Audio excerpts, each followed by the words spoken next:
Meus amigos, Konbanwa, boa noite. Muito feliz de vê-los aqui novamente reunidos. E eu queria dar sequência ao nosso trabalho e recordar que nós estamos discutindo em ontologia a divisão, o ser em si mesmo, o ser nas suas grandes divisões e o ser como causa. E a intenção hoje é terminar a parte que a gente vai falar sobre o ser em si mesmo. Nas últimas aulas, nós falamos sobre as 3 propriedades transcendentais. E foi colocado que tudo que existe ou pode existir é uno, verdadeiro e bom. Nós falamos bastante sobre o uno, sobre a unidade. E agora vamos falar sobre o verdadeiro, a verdade transcendental. Nós já estudamos a distinção a fazer entre verdade transcendental e verdade lógica. Colocamos que ela exprime a conformidade da inteligência com aquilo que é. Ela é, então, uma qualidade ou uma propriedade da inteligência.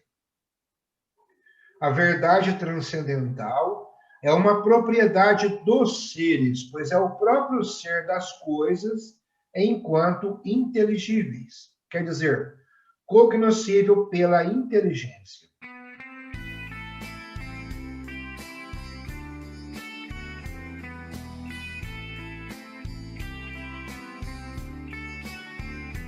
Ou seja, o conhecimento pela inteligência que conhece a verdade. Então, nós temos que falar aí de inteligibilidade. Vê-se daí, então, que a inteligibilidade ou cognoscibilidade é uma propriedade transcendental que acompanha o ser inseparavelmente, mas segundo graus diversos em todas as suas determinações. O ser colocado em presença de uma inteligência é inteligível tal qual é. Reciprocamente, a inteligência é, por sua própria natureza, aberta à universalidade do ser. Uma vez que, como acabamos de ver, o ser como tal é inteligível. Diremos então que a inteligibilidade, indo de par com o ser, as coisas são inteligíveis na proporção do ser que tem.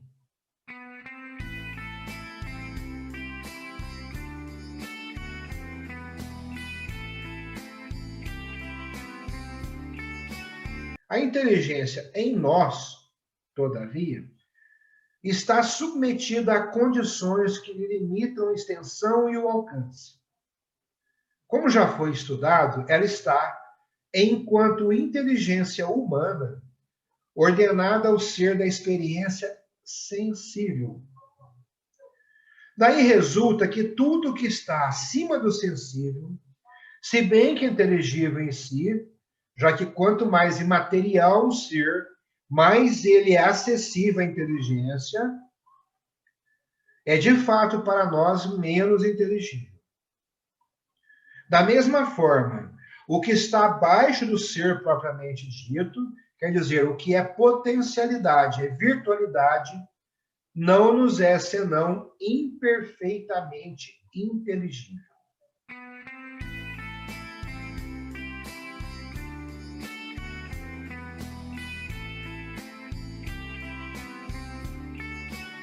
Nosso conhecimento se desenvolve, então, entre 2 zonas obscuras.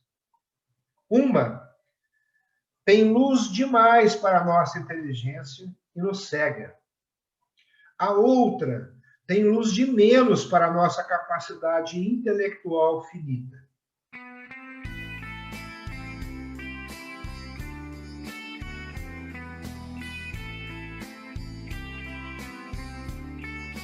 Nós falamos sobre o verdadeiro, sobre a inteligibilidade, e agora vamos falar sobre o bem. Vamos falar primeiro da sua relação com a tendência. Atenção! A bondade exprime de início uma relação com uma tendência. O ser é bom enquanto pode atender a uma necessidade ou aplacar um desejo.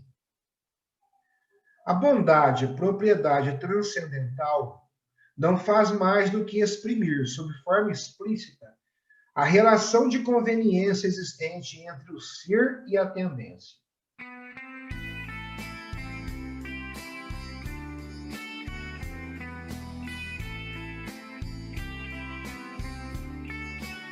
O bem transcendental, sendo o termo de tendência e do desejo, aparece então como sendo, por si, ser e perfeição, pois todos os seres desejam a perfeição do seu ser. Assim, o fim e o bem coincidem. Todo fim é um bem, e todo bem é ou pode ser um fim.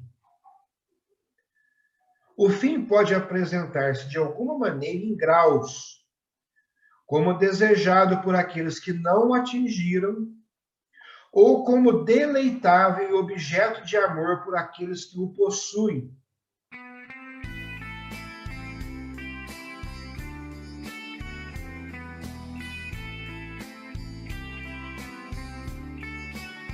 Ora, aí estão precisamente os caracteres do ser, que é a um tempo objeto de desejo e fonte de deleite e de alegria. É então, como tal, um bem, e daí se segue que o bem e o ser são convertíveis. Tudo que é ser é bom, enquanto e na medida em que é ser.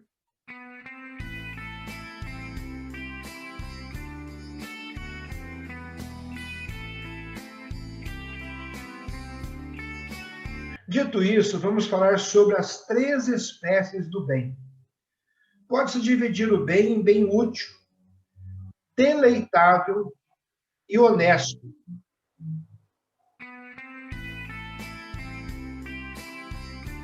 Começaremos com o útil. O útil. O bem útil é o que serve de meio, tendo em vista um bem. Então, todo o seu valor de bem, enquanto útil, consiste então na sua capacidade de procurar um outro bem. Em si mesmo, pode não ter nada de atraente, o remédio ou a operação cirúrgica para o doente.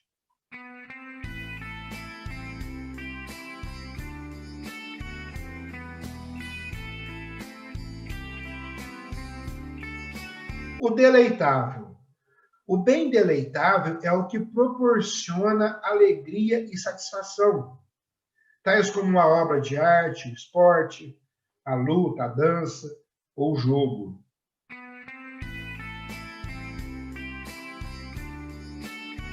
E o honesto.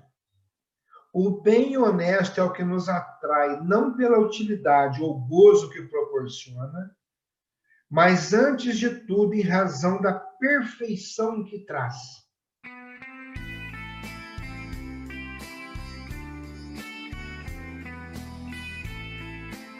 Vê-se daí que o bem primeiro e propriamente dito é o que responde ao fim essencial do ser, que é o de dar perfeição. Nós não treinamos visando a perfeição? E este é o bem honesto. Por quê? O bem deleitável é verdadeiramente, enquanto mesmo que deleitável, um fim de tendência, mas não seu fim último. Porque o gozo não é a totalidade do bem, mas somente um aspecto do bem.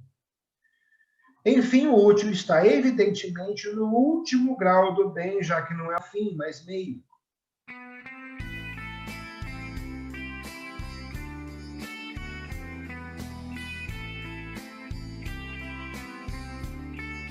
O mal, que é o contrário do bem transcendental, consiste para um ser na privação de um bem que lhe toca.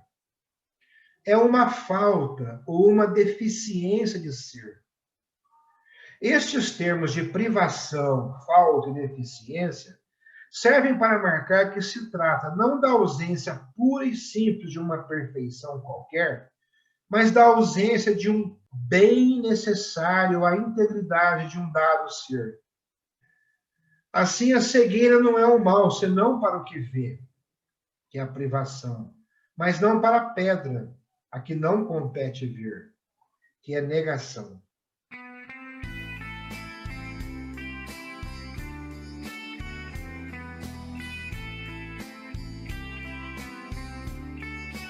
Eu tenho algumas perguntas extremamente importantes para vocês. Como é que se faz omelete de chocolate? É com ovos de Páscoa, claro. E vocês sabem qual é a galinha que cai no chão e surta? É aquela galinha caipira. Mais uma? Mais uma. Qual é o melhor tratamento para pessoas que sofrem de queda constante? É o paraquedismo. Meus amigos, muito obrigado pela presença de vocês. Vida longa e próspera, paciência e perseverança.